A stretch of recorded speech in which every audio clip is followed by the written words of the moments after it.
Randy Bishop, come on up.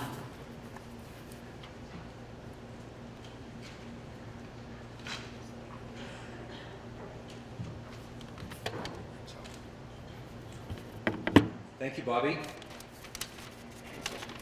If it seems that you're hearing the same names over and over again tonight, there's a reason for that.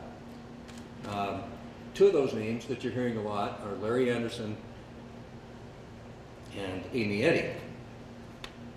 You've heard about the Reichert case, where the legislative referendum was struck down by the Montana Supreme Court due to Larry's extraordinary work. You've heard about the Western Tradition Partnership case, in which Larry and Amy dropped everything to do pro bono work. In Larry's case, on behalf of MTLA and other organizations. In Amy's case, on behalf of the retired justices, all save one, of the Montana Supreme Court, and wrote, because I had the privilege of reviewing them, briefs that were just absolutely stunning and raised the discussion to levels that simply were unmatched and received national recognition. Western Tradition Partnership was submitted under the name in the Supreme Court of American Tradition Partnership, and of course received a lot of national attention, including articles that specifically noted the thing that absolutely blew me away when I read Larry's brief, which was he literally called out Clarence Thomas by name in his brief and double dog dared him to back off the precedent that he himself had written. Clarence, of course, was willing to do it. He completely backed off the position that he had always taken, but Larry had him in such a tight box that it was absolutely inescapable unless you were just purely intellectually dishonest, which I'm proud to tell you all, it's very clear Justice Thomas is. He had no trouble with that whatsoever. But he had to do it in the face of a direct confrontation from our brother in the bar, Larry Anderson. Amy brought to light in the Western American Tradition Partnership case the history of corruption in judicial elections, and brought to the case more than just the discussion of corporate involvement in politics and corporate anonymity in politics, but the particular evil connotations that are associated with corruption in judicial elections. And Montana was the perfect state to bring that message in a way that really focused the attention of the court on the particular evil of corruption in judicial elections because of our rich history surrounding the battles from the early 1900s in the corporate copper case. During her spare time, I have to laugh when I say that, Amy was the principal author of a creative petition for original jurisdiction in the Montana Supreme Court that took the rather novel notion that maybe the atmosphere, the air we breathe, was as important as the water we drink. I know it's crazy to think we need air like water to survive, and that air, that atmosphere, should be recognized as a matter of law as part of the public trust in Montana. This was part of a multi-state effort and the I Matter movement to recognize the tremendous threat to all of the earth from climate change. The feeling was that in Montana,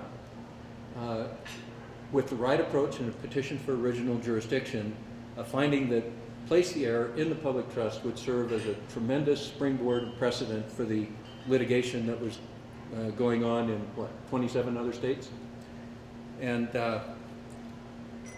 the work that Amy did in writing that original jurisdiction petition was absolutely extraordinary. Again, everything that I'm telling you that these people did, they did in their spare time. They did it for free. when Elizabeth Best was a candidate for the Supreme Court, and the Sanders County Republican Central Committee decided that it should have the privilege of endorsing, giving partisan political endorsements to judicial candidates, despite the statutory and judicial ethical proscriptions of that. Amy stepped up again and moved to intervene with the help of Mike Lamb, Graydon Hawn, in that proceeding before Judge Lovell. And the first words out of Judge Lovell's mouth when he had the opportunity to comment was, "It looks to us, looks to me, like the Sanders County Republican Central Committee has a very strong case." And that was when they were asking for a temporary restraining order. Well, then he had the opportunity to read Amy's brief. In the meantime, we had an election which was interfered with by corporate money, and Beth came out on the short end of the draw on the three-person election. And at that juncture, Mike Lamb stood up in front of Judge Lovell and said, "We're going to ask permission to voluntarily withdraw from the case as an intervener because we're no longer a candidate, we no longer have standing." By now, having thoroughly digested the extraordinary brief that had been presented to him on behalf of the intervener, Elizabeth Best, Judge Lovell said, "I'm going to grant your permission, your request for permission to withdraw, but I want to treat the brief that has been submitted as an amicus curiae brief." He then not only denied the request for preliminary injunction, but he said, in denying the petition for preliminary injunction, "I don't think they can win on the merits." His position was completely reversed based upon the effort that was done. Now, in their spare time, Larry Anderson was successfully winning a new trial on appeal to the Montana Supreme Court in the Newman case that you heard about today in Justice Cotter's review of Supreme Court petitions. Amy was in the process of writing an appeal in the Chipman case and has been invited soon to argue that orally. And I had the pleasure of speaking with Justice Wheat today, and I said, "So you set that case for oral argument?" And he said, "Yeah, we like the lawyers, and Amy wrote one of the best briefs I've ever read." They wanted to come up and hear her argue. Larry in the Ninth Circuit was winning reversal in Fossen versus Blue Cross, which, much to my complete astonishment, managed to open a crack in what I thought was an uncrackable dike of ERISA preemption of state law bad faith claims. Extraordinary work up and down the line. There is a takeaway lesson. It is the lesson of selflessness.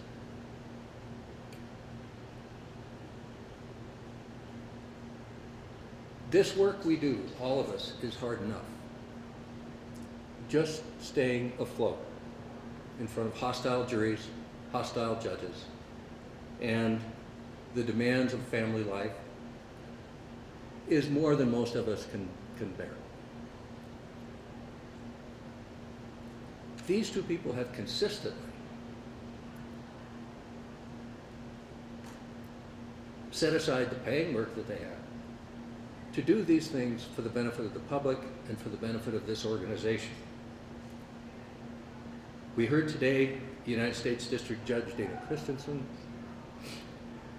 I wrote it down because I thought it was so important for what I was going to say tonight. He said, "This organization is a powerful and respected voice in the state of Montana."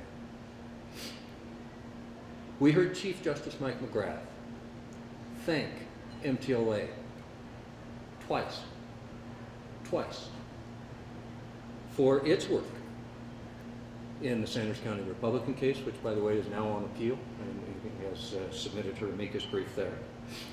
In the Reichert case for defeating Legislative Referendum 119. Thank this organization for the work that these two people have done. Most of us don't measure up to the standard and can't expect to. But my point is this. I talked with Jamie Carey, our incoming president for next year, last night, and he said, do you have any words of wisdom? I said, I don't think I do have any words of wisdom, but I can tell you what I am afraid of. What I am afraid of is that the greatest threat to the state of Montana and MTLA comes from within. Within. There was a time not too long ago, there were 220 people regularly at this convention. The value of meeting and sharing and caring for one another cannot be underestimated. You should encourage everyone to be here, to share in the inspiration that Rick Friedman brought to us today about why we fight. To shake hands and give a hug to the people who carry us on their back. And right now I'm talking about Larry and Amy. Because it is crucial to maintaining that powerful and respected voice. And if you walk away from here saying, I'm doing all I can, I tell you, you are wrong. Because Larry and Amy carried us all. None of us are doing all we can. We can all do more. Just follow their example. Congratulations.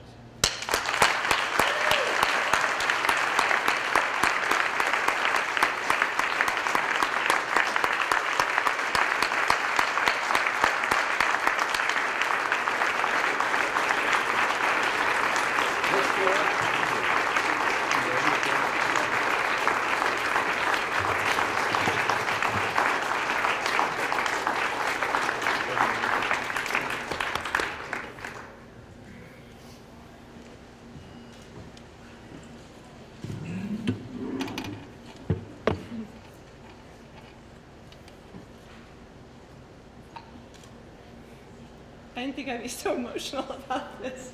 I have the benefit of two amazing law partners who are here, Joe Bottomley and David Sandler, who over the course of the years have been completely supportive of me taking the time to pursue the things that I was interested in.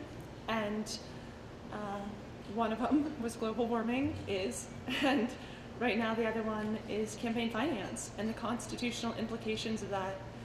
And it really caught my attention and has kept my attention, and I really want to thank Elizabeth, who's not here, her son is getting married this weekend, but Terry Treeweiler, who's here, and Jim Regnier, who, when I went to them and said, hey, you know, I have this idea for writing this amicus brief, and I think it'd be really great to have the judiciary represented, that they said, yeah, that's a great idea. That sounds good. And I thought, how would I ever be able to get basically all the living Montana Supreme Court justices who could participate on board regardless of their philosophical differences. And they all agreed without question. And you know, we have this other case up with Sanders County, which seeks to make judicial elections in Montana partisan. When you were talking, I talked to all the judges about this, and I think a fair and independent judiciary is the issue. I don't think there's any other issue. It underpins everything that we are trying to do, and unfortunately the judiciary is not in a position, because they want to be fair and independent, to really engage in the political process that is undermining them. And I feel it is our responsibility to come to their defense in whatever way that you can.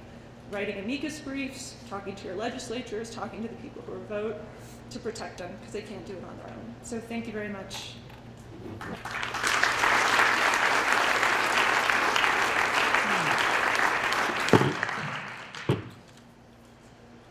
It's quite an honor to be recognized by your friends and your colleagues, and it's certainly an honor when you think about all the cases that you've lost over the years, and all of the amicus briefs that you've lost or written over the years, in which the Montana Supreme Court or whatever court you've written amicus briefs in have, you can't even find an acknowledgement in those briefs of your work. That includes, by the way, the American Tradition Partnership case. There's not one sentence that you can find in that in either the Montana Supreme Court opinion or the U.S. Supreme Court's slap in the face of the Montana Supreme Court's opinion, even acknowledging either Amy's or our amicus brief in this case. So, in light of that, it's quite an honor to receive this award.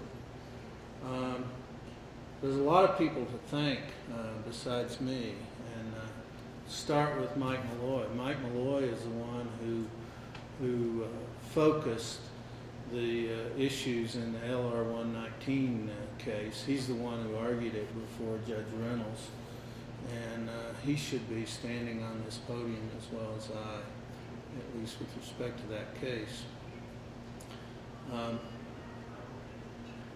When I used to give out this award, one of the things that I would always end with was one of my mentors' comments that's guided me over the last 37 years of practicing law. Harry Philo passed away in May, and most of you probably know who Harry is, and I'm going to say this again. You've probably heard me say it a million times. But Harry said that the law is never settled until it's right, and it's never right until it's just, and it's never just until it serves the interests of all society. We are in a challenging time right now, as challenging as we've ever been in light of Citizens United. And an old African prophet once said that when we have smooth sailing, that doesn't make for good sailors. And we're going to make a lot of good sailors over the next 100 years because we're not going to have smooth sailing.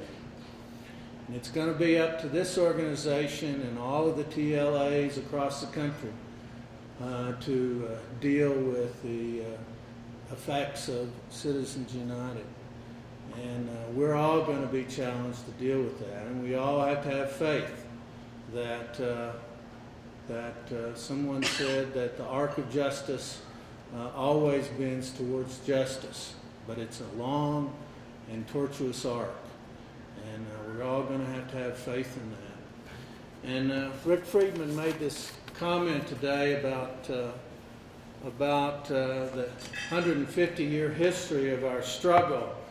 And I just wanted, before he made that, I pulled this out from a speech that President Theodore Roosevelt made in 1907, and it seems to be as apt today as it was in 1907. He's talking about the malefactors of great wealth. And he says, these men combine to bring about as much financial stress as possible in order to discredit the policy of the government and thereby secure a reversal of that policy so that they may enjoy unmolested the fruits of their own evil doing.